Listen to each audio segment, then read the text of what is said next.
evaluate limit x tends to 0 sin of pi into cos square x whole by x square. ఈ problem sin x by x formula మీద base అయింది కాబట్టి ఈ formula apply చేయాలి. Limit x tends to 0 sin x by x equal 1 formula apply చేసి some చేయాలి. Okay, now solution చూడండి. Limit x tends to 0 sin of pi into cos square x ని 1 minus sin square x అని రాసుకోవచ్చు whole by x square. That is limit x tends to 0 sin of పైతో multiply చేస్తే 1 into pi minus pi into sin square x whole by x square. Now this is in the form of sin 180 minus theta. Therefore it is sin theta. Limit x tends to 0 sin theta అంటే ఎంతండి pi sin square x whole by x square. sin x plus ఏదుందో అదే term కింద ఉన్నది. x రెండు సేమ్గా ఉంటే అప్పుడు answer 1 అవుతుంది. కాబట్టి ఇక్కడ pi sin square x ఉంది కాబట్టి కింద కూడా pi sin square x తో డివైడ్ చేసి మల్టిప్లై చేద్దాం. ఈ డినామినేటర్ ఉన్న x స్క్వేర్ దీని కింద రాద్దాం.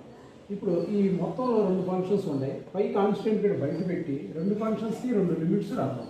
Limit x tends to 0 sin of pi sin square x by pi sin square x into again limit x tends to 0 sin square x by x square by sin x by x whole square అని రాసుకుందాం. అప్పుడు దీని value 1 square అవుతుంది by this formula. ఇది కూడా ఏమవుతుందంటే 1 అవుతుంది. So pi into 1 into 1 square, that is pi is the answer.